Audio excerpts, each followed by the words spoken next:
السلام عليكم. أهلا وسهلا في نور رياض. أنا Sumantro Ghose, the artistic director of Noor Riyadh.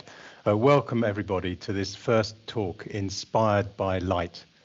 Noor Riyadh is the annual festival of the Riyadh Art Project, which is transforming this extraordinary city with public art, turning it into a museum without walls. We opened our festival yesterday evening. 63 artworks, 33 citywide installations across 13 locations across Riyadh, and an extraordinary, groundbreaking new exhibition called Noor ila Noor, Light Upon Light, which features 30 artworks of the last 50 years of light art. Our theme for Noor Riyadh this year, for the inaugural edition, is Under One Sky. When I set this theme, I asked one simple question: why do people look at light art? Why do people look at light? And I see it as being a fundamental and very deep-rooted, universal human impulse, a human experience. The idea of gathering around a fire or gazing up in wonder at the stars.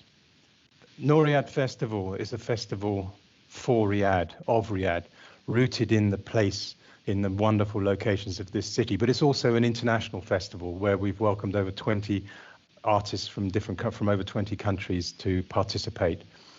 And it's been a great honor over the last year for me to work with the curators of Noor Riyadh, and we're joined this evening by the five curators who really shaped this festival. And that is Dr. Iman El-Jabrin, Vincenzo de Bielis, Pam Toonin, Raneem Farsi, and Susan Davidson. And to start the discussion, I'm going to go really one by one and just introduce those great curators and ask them really how they started to shape the festival. Curating is perhaps a skill and an art that's maybe not so well understood. And first and foremost, it's about knowing the artworks and selecting the artists. And then it's about choosing and finding the right locations, then working with artists to shape those locations, working to arrange an exhibition into something that offers surprises and also coherence. And this is the kind of work that, in very difficult circumstances over the last year, that all of my panelists this evening have been doing. So I just wanted to start actually with you, Dr. Iman. Dr. Iman El-Jabrin is, she's a curator and an art historian with a PhD from the University of Sussex. She's curated many notable exhibitions, and in particular, the Saudi National Pavilion at Venice in 2019. And I thought it'd be good to start with you, Dr. Iman, because we're very much, Riyadh Art is a contemporary art program, and this is a contemporary art festival. But you've brought some quite radical works to this festival, but you've also found ways to acknowledge the pioneers of Saudi art of the 1990s and early 2000s. And I wondered if you could start really by telling us how did your selection process start? Yeah, well, Sumantro, like the part I was responsible for is the city locations, so a citywide location for local artists. And being a resident of Riyadh, I really wanted to present something that shows how art and culture was pretty much part of the growth of Riyadh. And this is why we thought about doing two tributes to pioneer artists.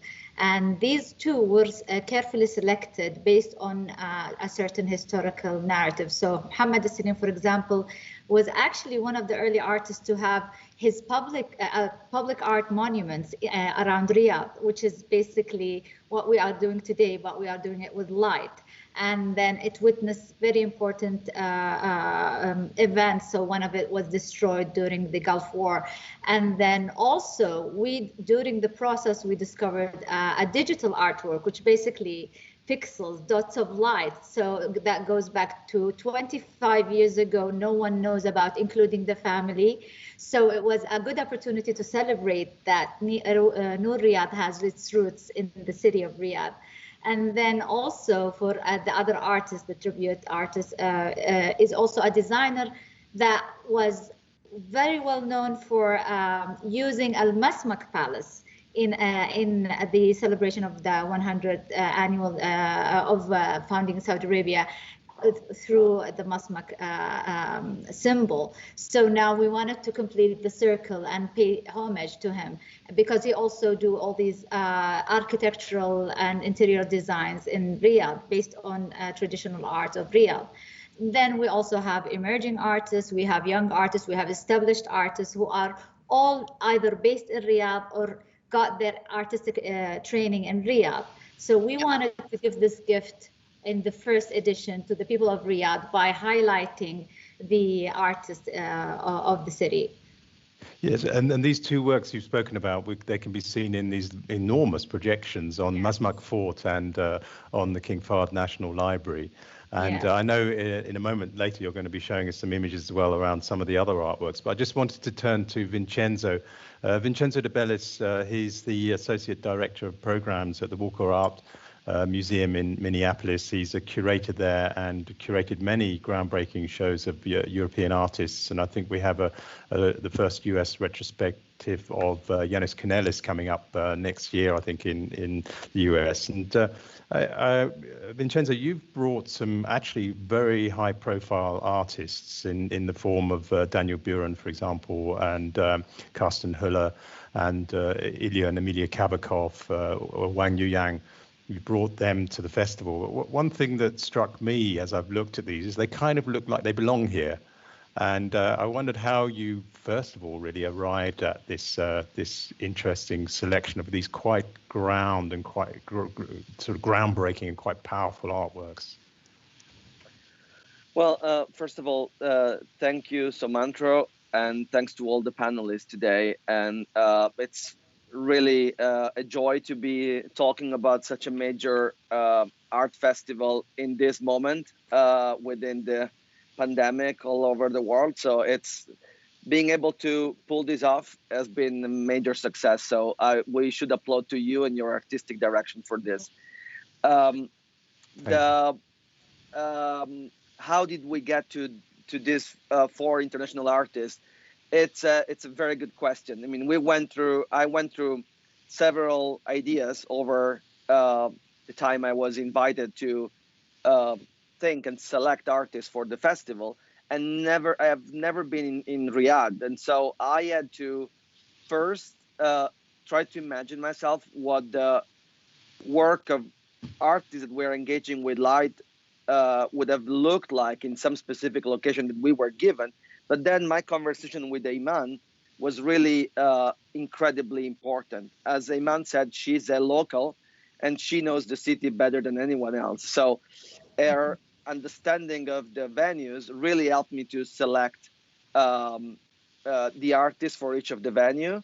And to in some extent, at least one venue was already asking for the work of Daniel Buren, the conference center where the Daniel Buren installation is. We're going to see images. I think that was just a very easy choice. I don't want to make the work sounding easy. It was totally the opposite. It's totally the opposite, but was really a call from the work, from the building itself.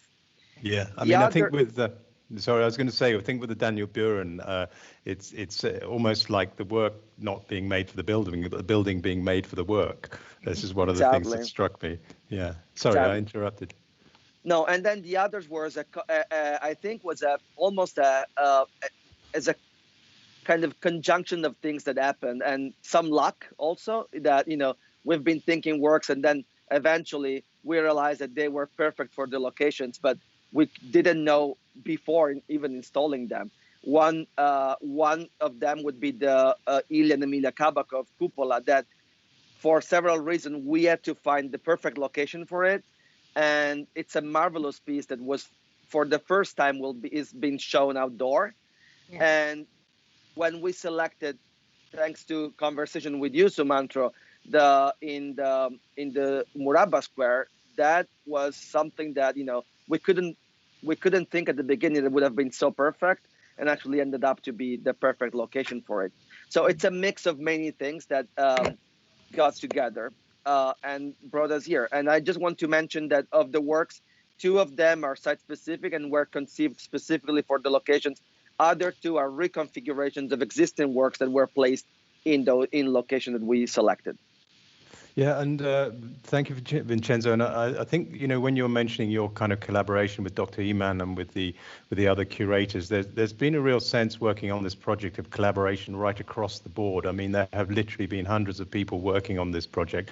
The Royal Commission of Riyadh City, who this is an initiative of the Royal Commission as part of the Riyadh Art Project. We've had a wonderful team working with us on that. We've had an international team working on installations, and a great team here with the Noor Riyadh team. And it really has been a sense of collaboration. And I think that's actually been reflected in the curatorial side, that when we look at both the exhibition that Raneem and Susan put together and the citywide installations, you know, we've got 40% Saudi artists. We've got a real range of art objects, and some of the pieces, I mean, the Kabakov piece, Vincenzo, that you mentioned, it's one of those works that you look at it, you don't quite know what it is. You see this huge thing, and what exactly is this? Is it a sculpture? Is it a backdrop for a stage? Is it a piece of light art? I guess it's in some ways all of those things. I wanted to bring in now Pam Toonen, who is the art consultant and curator with Light Art Collection, sorry, and very much this is an Amsterdam-based organization, very closely linked to the wonderful Light Festival of Amsterdam. And Pam, we were talking earlier about, similar to Vincenzo actually, you had to work quite remotely initially due to COVID, but the works that you've selected very much, I think, feel like they're rooted in the locations that you actually chose. Can you tell us a bit about how you also arrived at your artist selection? Yeah, thank you, Sumi. Yeah, I think for this project, I've spent a lot of hours on Google Maps, trying to explore the city from a distance. It was actually, yeah, it actually works. Like, and also just like Vincenzo, my conversations with Iman, like really helped me in this process. She told me a lot about the culture and the history of the city and also of Saudi Arabia in general. And this really helps you to get a picture of what you're doing. And of course, we've worked also with a lovely team who was able to indicate the technical possibilities and doing measurements on site. So yeah, you kind of get a complete picture then, which makes it easier to select. And then, yeah, you start really looking at what is possible, what would work. Yeah. And I think we did a pretty good job there. Yeah, and I think the Amsterdam Light Festival, the works you've brought have got a real sense of fun about them. And one of the things we wanted to do from the outset is we have some quite intensely philosophical works. We have some quite deep and complex works, contemporary artworks in Noor Riyadh. But there's also a sense of joy. And I feel that there was a sense of actually the joy of that Light Festival from Amsterdam also coming here. And this is one of the real beauties, I feel, of Noor Riyadh, is where we have this sense of the connection with the rest of the world, the connection with artists. It's like an artist community and a wider community. And the theme Under One Sky, this was very much about this. It was about this idea of communities and people kind of coming together. I'd like to bring in now the two curators of what really is an extraordinarily groundbreaking exhibition of art. From the outset, I wanted with Noor Riyadh for us to be sort of grounded in the history of artists who work with light, who use light as a medium. And it was important, I feel, for the first festival for us to actually do that. And another key, more practical point is that a lot of artists who work with light actually prefer working indoors. And this was a key challenge for us as we developed the festival, because we're essentially an outdoor festival. So we chose to have the Light Upon Light exhibition. And this was curated by Susan Davidson and Raneem Farsi. And I wanted to turn to you first, Raneem. Raneem Farsi's a curator and an art historian.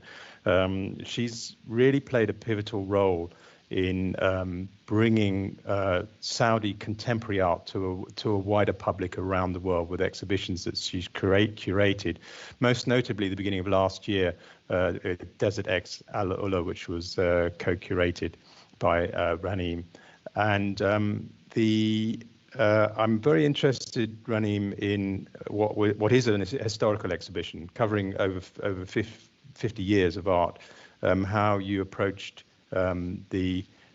well, let me put it this way: the Saudi artists in the exhibition, they very much belong there. They've not been put into a niche. They've been given a well-deserved place in a proper Western art history, which I think hasn't been done before.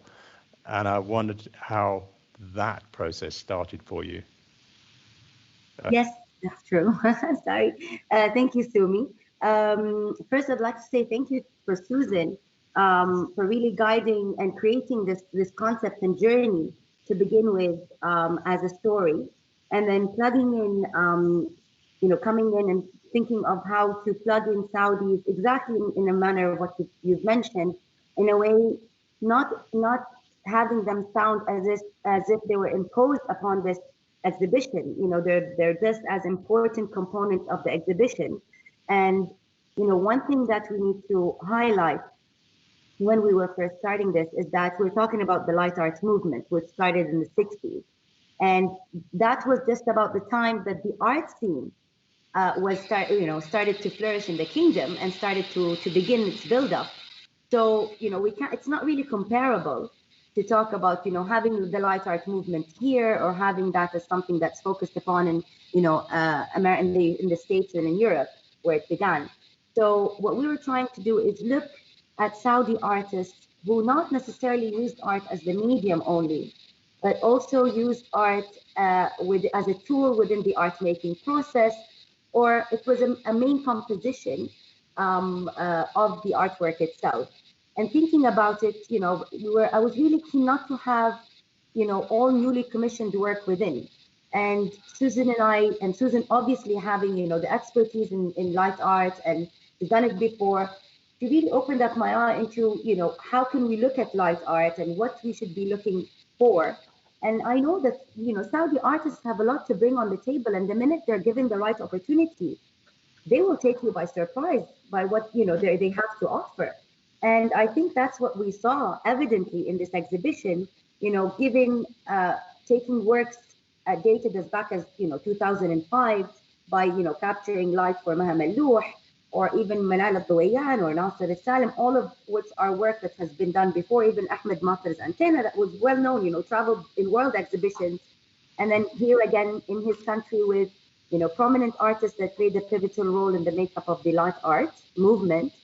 And at the same time, having the new commissioned work respond to what their interpretation of light art is. Each one of them having a different interpretation, a different approach. And as the three newly commissioned work, Ahmed Angawi discusses the making of and how much we don't think of the process and how important that is. And going back to the functionality of the element that he's referring to, like such as al-manbur. And, Abdullah al-Uthman speaking about, the reviving the memory of the space and having a whole series inspired by just the thought of this exhibition called Written by the City, looking at the billboard and the typography of the city and giving a completely different angle to what we think, light art can be. And Rashid as well, which, gives a very nice conversation and juxtaposition with the other works around them in the journey. And I must say, Susan and I found it that, the more we visit the exhibition, the more you realize that the dialogues are flowing really organically between, the international artists, the new regional ones, and the Saudi one. It's as if it's formulated to really tell a full story. And we're glad to have it. It was an honor for me to be part of it. No, it certainly does. And I think that last but by absolutely no means least, I need to bring in Susan here, Susan Davidson, who's a curator and an art historian, and I think it's fair to say more of an expert in light art than any of us on this panel here. She, notably, you were, Susan, spent 15 years as senior curator of collections and exhibitions at the Guggenheim. And previously, your career started in Texas at the Menil collection. So in some ways, I think perhaps you have a strong connection to many of these more historic artists that we have here in the exhibition. But I feel that you brought a really strong structure to the exhibition with the 4 sections or 4 rays, as you have put it in the catalogue. Can you tell us a bit about that? Yes, I'd be happy to. Thank you for bringing me into this, what has been an incredible journey through the most unusual circumstances. And it's just really terrific to actually see the realization of all of our efforts. I do need to correct one thing. I'm not an expert in light art. I've had a few opportunities to show it and to work with artists who represent it over the years, but I would never call myself an expert. I have had the opportunity, though, in my career to do a number of exhibitions, and that's really what formed how this exhibition came forward. The remit was that it needed to be historically based, and that very quickly meant just choosing a few essential artists to kind of represent the foundations of how light art developed in the 1960s. And I then realized that, when you have a group show, you can't just sort of have everybody in the same room. You need to pace it in a way. And that's why I decided that it would be helpful if we established what I ended up calling rays of the exhibition, taking the theme of light a little bit further off of the sun in a way. So the exhibition begins historically with perceiving light, which is the early practitioners, if you will, some of whom are still working today, and then proceeds through experiencing light, and then projecting light, and then finally environmental light, which is a little bit more of a reminder to all of us about how light and science is so essential to how we need to be thinking about our planet going forward. So it's grounded in future thinking in a way. Yes, and there's a wonderful rhythm actually as you go through the exhibition, and you move sometimes from pieces that are really incredibly complex works of technology using algorithms. I'm thinking of for example, of the Leo Villarreal, and then the next room you're in a new commission work that Raneem worked on by Rashid Al-Shashai, which is actually incredibly simple in its execution, but both works give you a very complex and quite immersive experience. So I think that's one of the things I'd like to perhaps bring Raneem back in, because I know that you both had many conversations about the simple art of curating is where to put things. It's a key and very difficult task.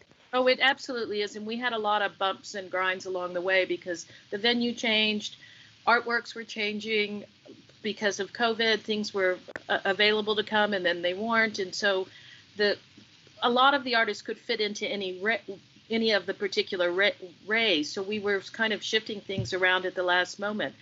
And the juxtaposition between the Leo Villarreal and the Al-Rashid Al-Shashai work is really the only moment then you actually see what's coming next in the exhibition. And it's a terrific accident that has ended up becoming, I think, a really very powerful statement between the digital and something quite elegant and very simple and yet just as sophisticated. Yeah, I agree. I agree with that, and it's one of those kind of surprising moments. I know that Dr. Iman, you were planning. I think you can give us a few more insights into the work that we've actually been doing. I should point out that the exhibition is an exhibition that includes loan artworks as well as new commissions. The citywide installations, we also have works that are on loan, but there's a larger proportion of new commissioned and site-specific works. But Iman, I know we talked a lot actually. I think that we've all been right in the middle of it, but I think it'd be really interesting for listeners to have a kind of insight into the work that's been going on behind the scenes. Yeah, well, yeah, I would like to have this moment also to thank our great team. We had an amazing team of producers, technicians, and also our artistic director, Lida. So it is a huge work. So people need to understand that all the local artists' work for the festival are actually commissioned and new commissions, and also almost all of it is site specifics. So it is really hard work. So if we can see the images, you can see like it's basically each and every. So these are the cupola that Vincenzo was talking about. So it's also the same for the international, but even if it's new editions, it's a construction site. So if you can also move to the other images, you can see that it is really like everything was made specifically for the occasion. Yes, it is only 18 days, but we are like hoping that people could come and enjoy the experience at each and every work. So if we can also move on. So this is My Mother's Rug by Said Gamhawi. He previously did one rug, and now he's doing this whole thing. It is basically a remake of his mother's house, using the wedding gift of his father to his wife, which is the rug. And then people are welcome to try it and experience it. We have so many things. I think we also still have one image, probably, yeah, so showing Shono's work, which is amazing, where he used shredded tires and then create this kind of illusion with the projection, and then you feel that it's basically, it is burning. So we need people to understand that this process took about 6 months in the actual making, but also we had previously 3 to 4 months planning very carefully, taking measurements, asking about like every single detail, only to make it happen and like provide an unimaginable experience for the people of Riyadh. We have thought about not just the locals, but also the expats who speak different languages. We have work speaking or addressing the audience in Urdu. We have work speaking in Tagalog. We have all these kinds of things, and we have interventions, like Najus, there is intervention in different locations. So it's very exciting, like for me and also for the local artists, to see their city be like, and certain locations they know get dominated by their work. So this is the thing that I really want people to understand, and it wouldn't happen without the generous sponsorship of RCRC, Riyadh City Commission of Royal Commission of Riyadh City. So yeah, like this is something I really wanted to share with the audience. Yeah, and I should say also that the last week or so, we've been doing a lot of testing kind of in the middle of the night, because we didn't want people to see our works, seen before then. And a few things have kind of leaked out onto social media, but I think for most people it was a real surprise. Yeah, sorry to interrupt you, Sumi, but also, yeah, this stage of testing was also special for us, because I would never go around the city of Riyadh 2 or 3 o'clock in the morning until like dawn. So you feel so happy. You feel this is your house, not just the city. So yeah, we are happy that this moment was able to happen at this time. We really were excited to see it. And when you were, I was there when you were testing the Ali Al Razeza down at Mazmak Fort, and the whole family came. It was such a moving moment, as indeed did the family and daughter of Mohammed Al Salim, who's sadly no longer with us. They came, and it was, I think it was, it's an incredible tribute to these pioneering artists that they now have their work projected very, very large onto the facades of these great buildings here.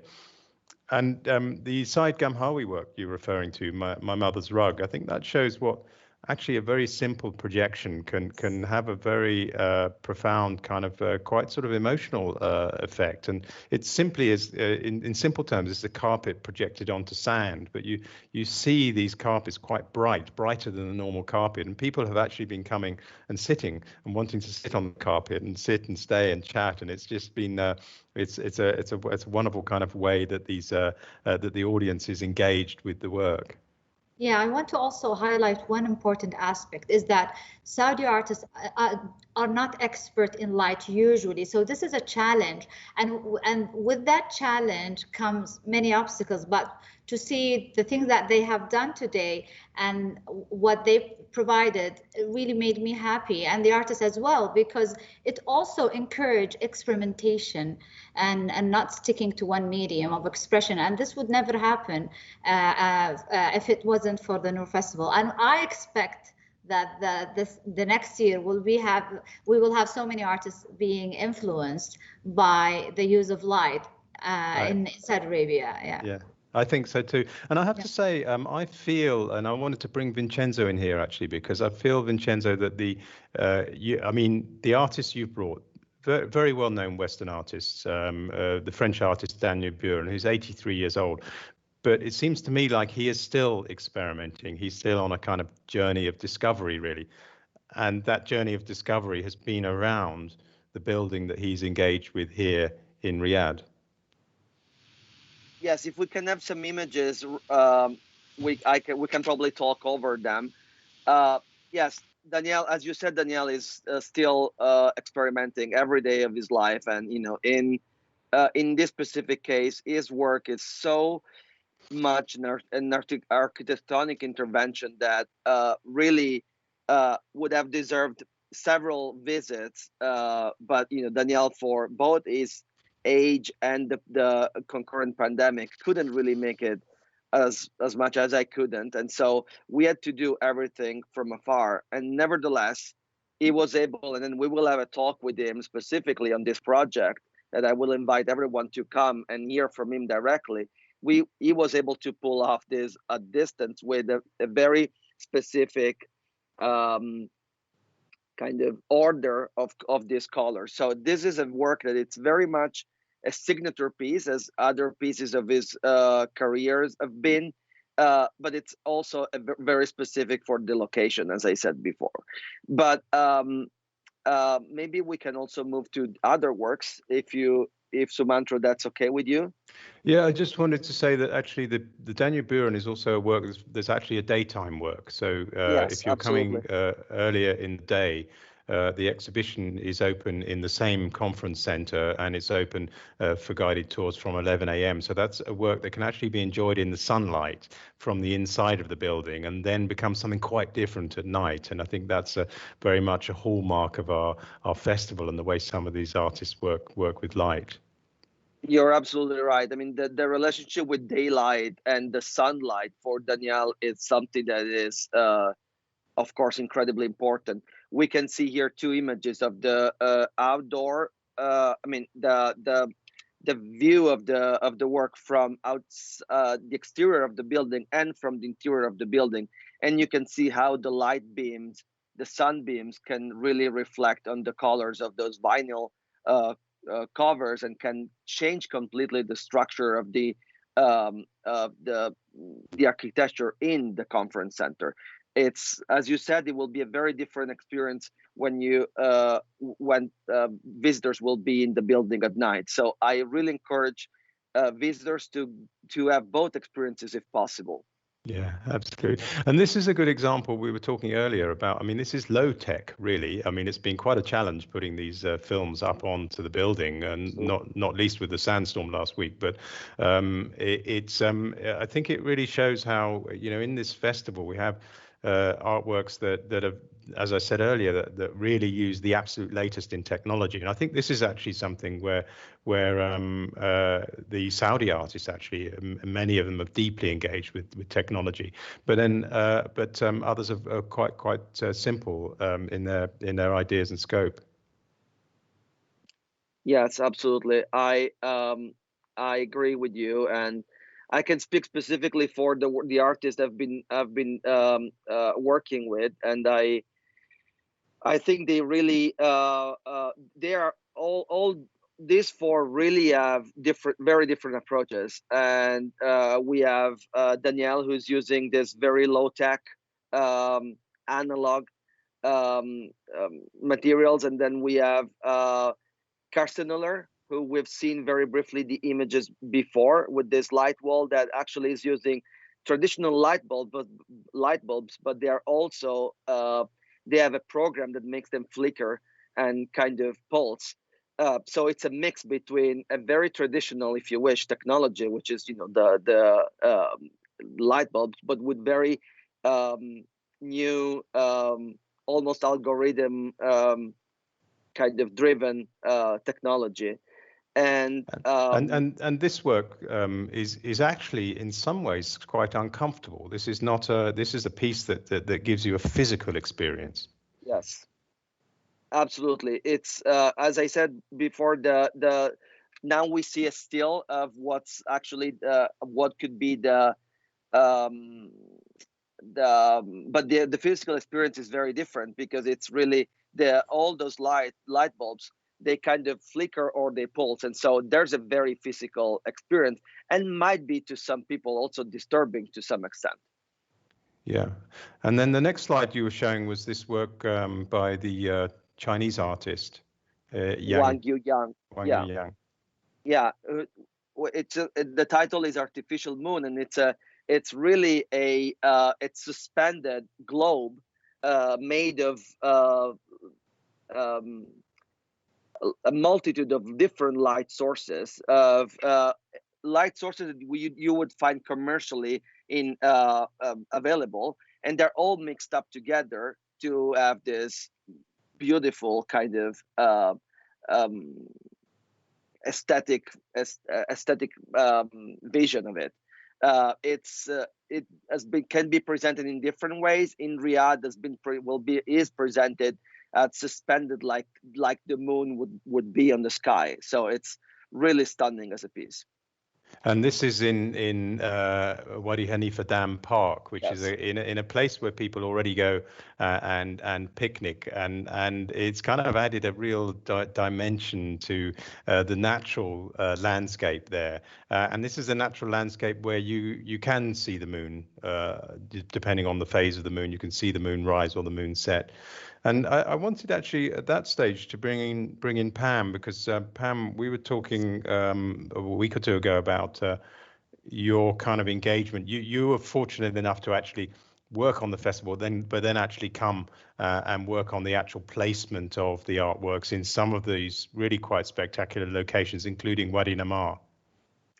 Yeah, I think first of all, I must say that it was just amazing to be able to use the city of Riyadh as a canvas for an exhibition, because this city has so many beautiful sites and stunning locations. So that was really amazing for me, like an amazing job to do. And yeah, luckily I was able to visit the locations as well during the installation period.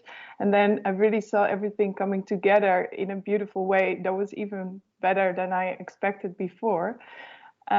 And I think it's really important for me that through the exhibition of these artworks in the public space, just as you said before, we really turned the city into an open air museum, I would say, and giving the citizens of Riyadh a glimpse into the world of contemporary art in a very accessible way.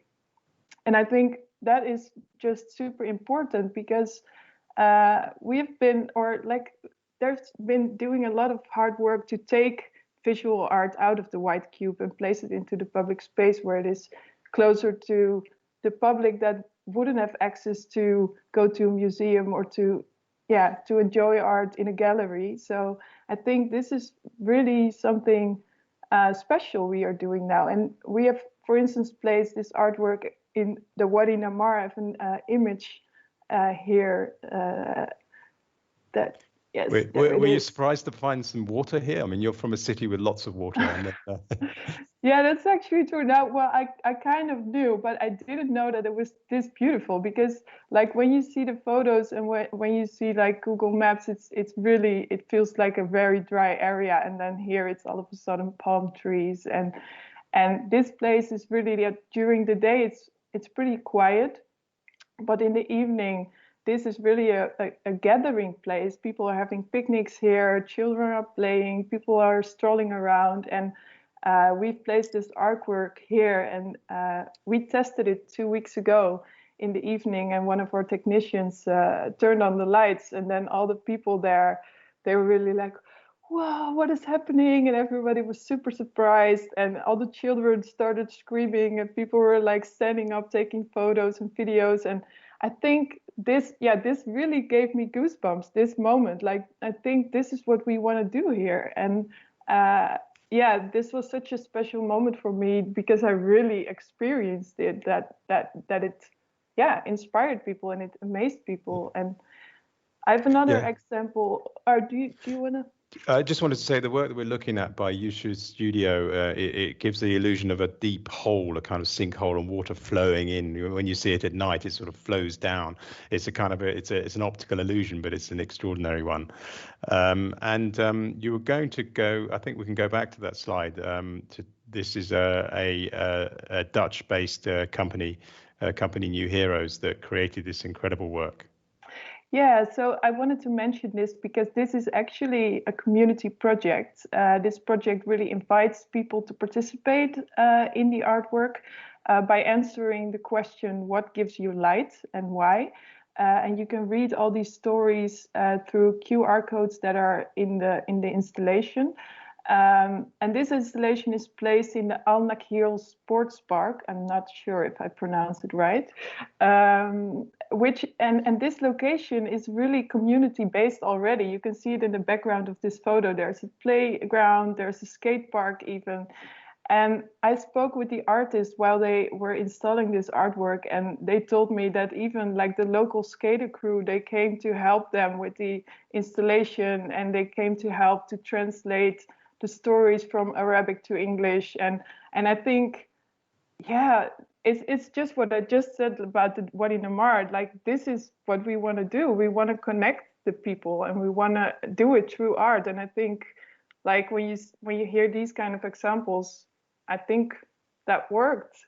Yeah, and this is a work that is actually made up of 1,000 bedside lamps, where people were invited to tell their own stories about their bedside lamps, and then an equivalent was bought. And so this is one of a number of works actually in the city that or in the citywide installations. Nujud Al-Saderi's work being another one, Marwa Al-Magate, that reach out to the community and sort of tell stories around the community, which I think is very important, and an important part. And if I could just come back briefly to you, Dr. Iman, on the community-based works that we have. Yes, so for sure. So I think we in the beginning we thought that the local artists and we thought that we are the weakest link because we are doing something from scratch. But I think it is actually working better for us because we had, like, there was no limit on what we could do.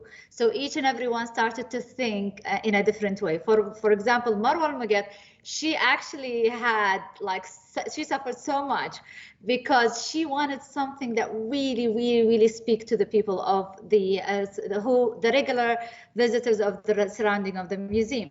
So every day she will go in different times of the day and she will sit with the people there. She first started to listen to them, then she started to say hi and sit with them and discuss with them and everything, and then eventually she collaborated. It's not just she's speaking to the people with their languages, but also she collaborated with two artists. She was directing an artist in New York. She's Filipino, and she was reading a poem in Tagalog, and then she was also directing a Pakistani Afghani artist in Kabul doing the other poem. And then there's also so many layers in the work. Then she does the Arabic and the English.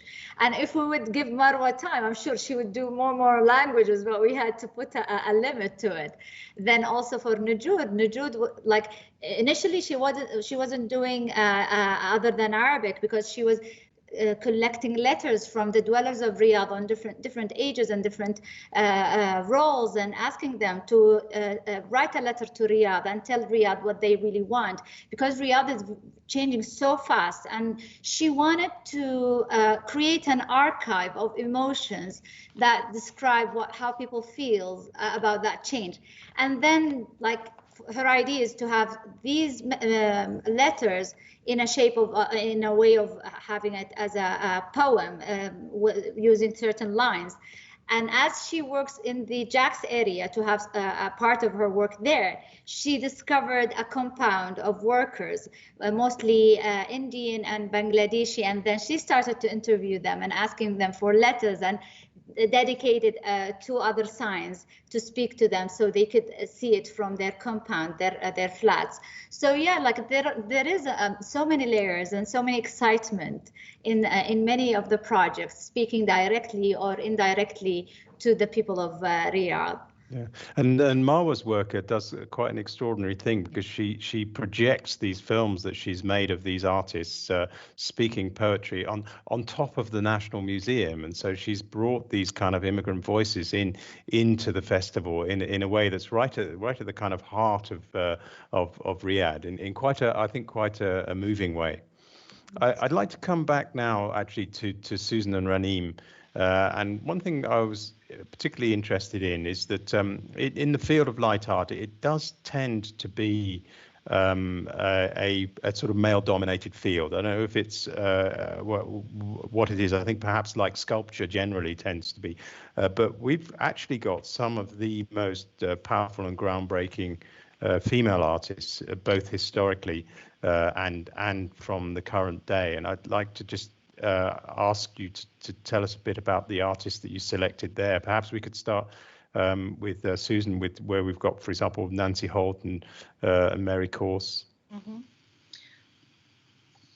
You know, these are 2 artists that were very much at the center of the movement in the 1960s, and then for all the reasons that generally happen, get forgotten. So it was important to me to bring them into this moment. Their work is very different. Nancy Holt gives you a kind of overall environmental installation that you look at rather than fully experience. You don't walk through it and experience it. She was working in New York in the 1960s and recently passed away. And the work has been lent to us by the Dia Art Foundation in New York, which was terrific of them to see the importance of having her in this exhibition.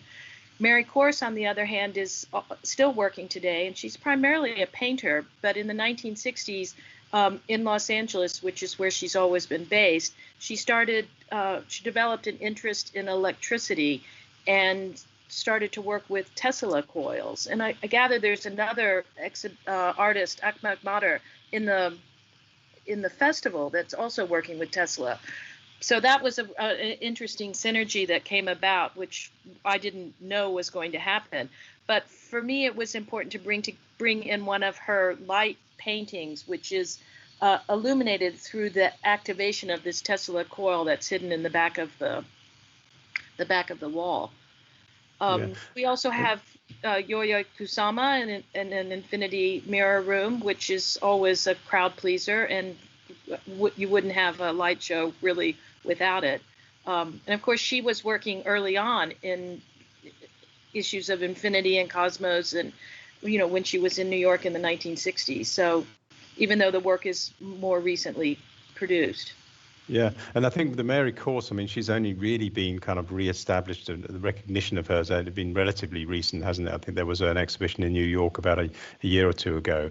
It seems like she's, yeah. And then where I first saw one of those Tesla coil pictures, and I was so taken by it and frightened at the same time, because it sort of, generates itself in a way. Yeah. Absolutely. And then Raneem, you of course you brought in Manal Doyan, who a lot of people in Saudi Arabia certainly know, and it was wonderful to have her part of the exhibition, and also Sarah Abu Abdallah.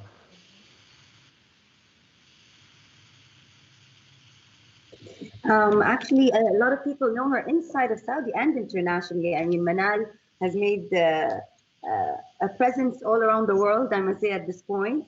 And we've had her, Sarah Abu Abdallah, Maha Mallouh, and Dana Awartani, each with a very different approach to life within their times. I mean, Maha is, as I mentioned earlier, the earliest, probably the earliest work from the Saudi artists that we have on display.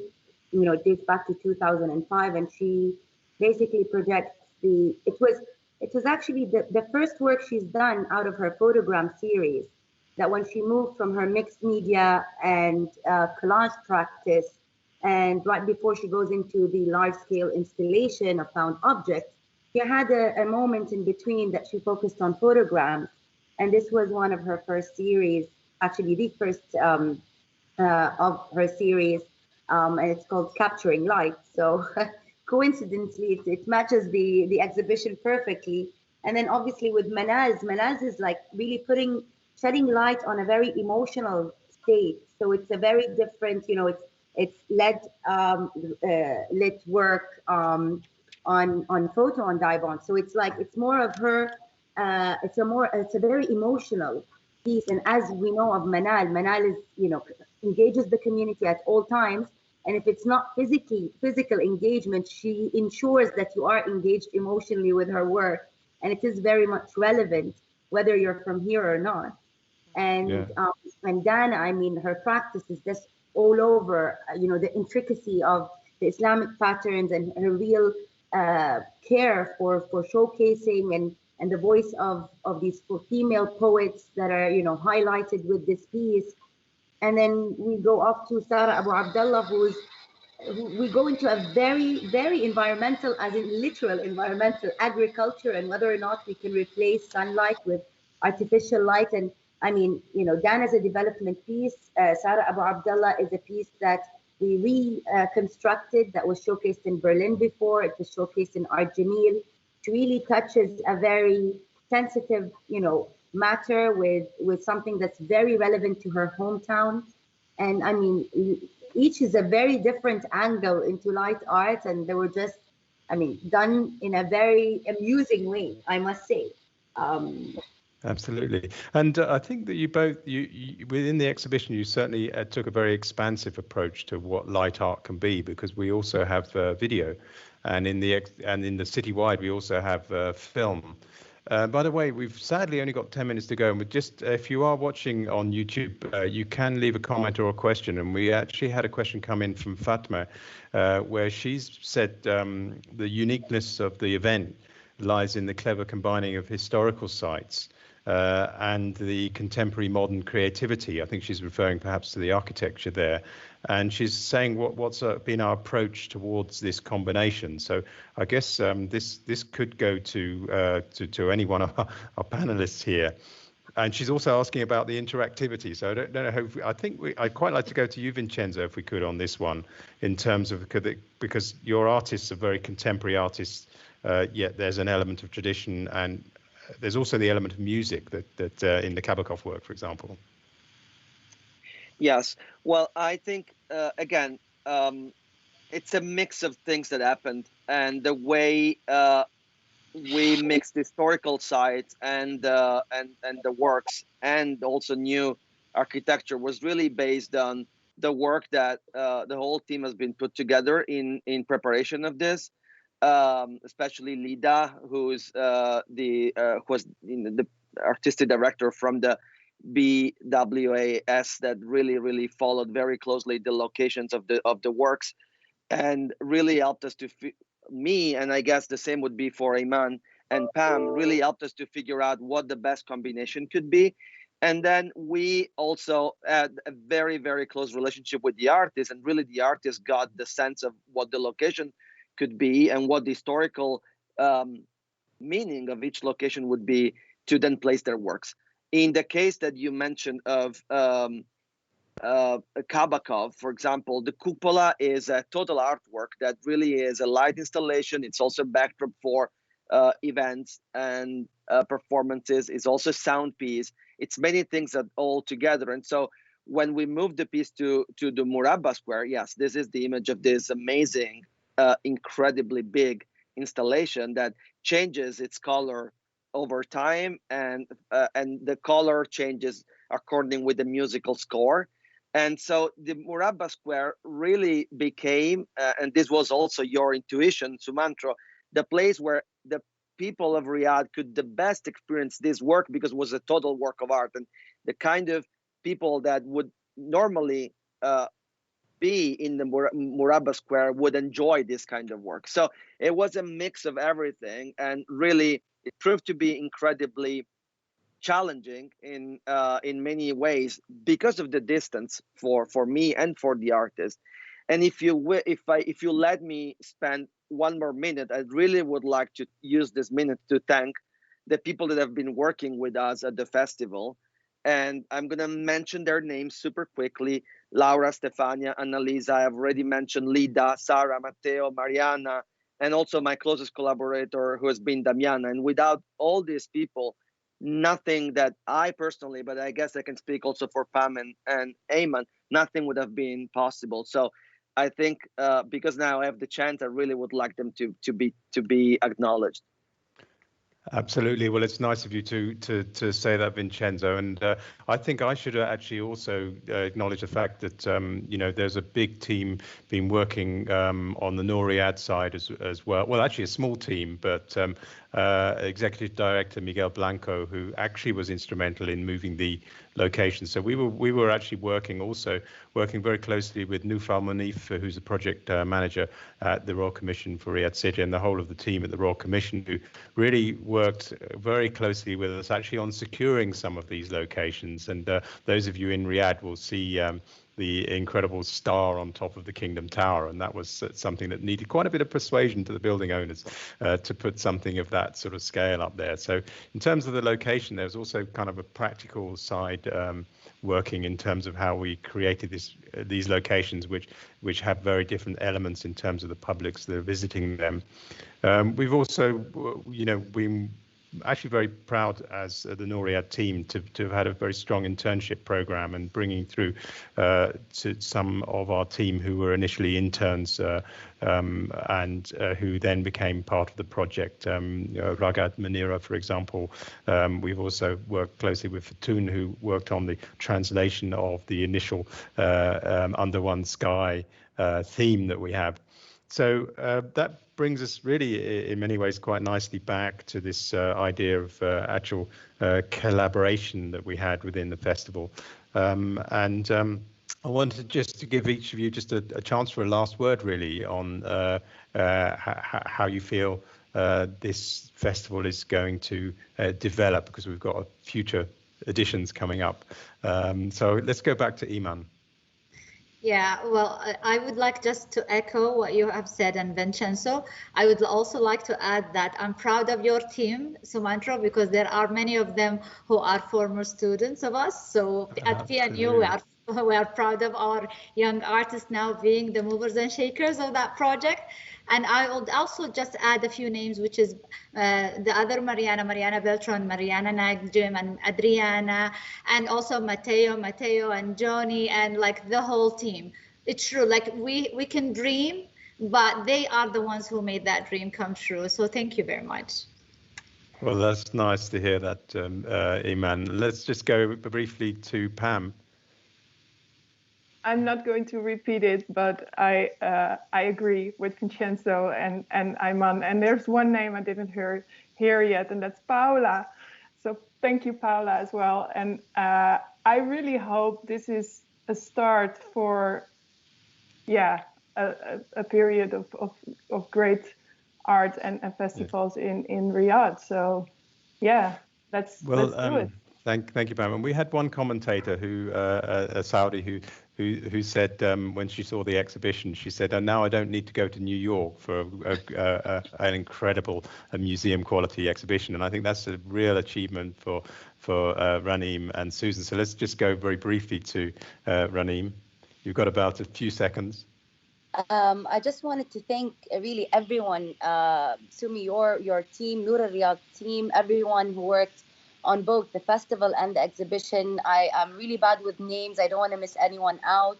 So all of Ether's team, all of AIM's team, everyone from Noor Riyadh, festival and exhibition, we're all one team who really wanted to light up Riyadh, and I think we did that. And congratulations to everyone, and especially the artists.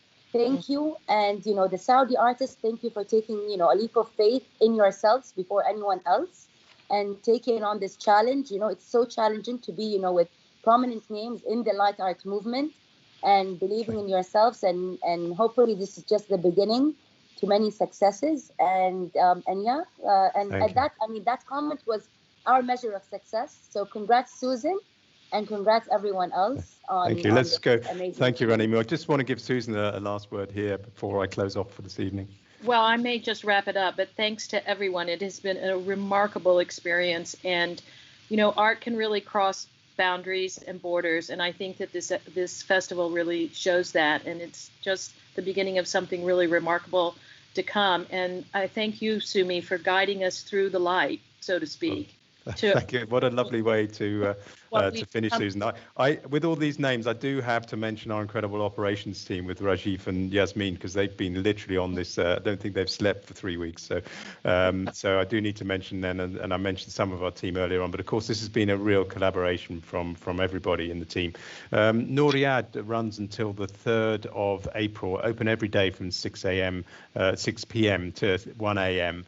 And the exhibition will also be open for longer until the 12th of June. Exhibition times open also during the day from 11 a.m. on special guided tours. We also have a number of other talks. This is the first of 20 talks. In fact, Vincenzo later on this evening is going to be talking with Daniel Buren, if you're interested in his work. And we have another talk coming up at 8 o'clock this evening with artist Lulu Al-Hamoud and with Emilia Kabakov. So those are just the events that we have this evening. There's quite an extensive online program as well. So I do hope you'll look at our website and online platforms and the app. And I'd like to thank all of our speakers this evening. It's been a really wonderful chance to talk to you. And I also would just encourage those of you who are in Riyadh, please come to this wonderful festival and tell your friends. And we hope to see you there soon. Thanks for joining this evening, everybody, and have a good evening. Thank you.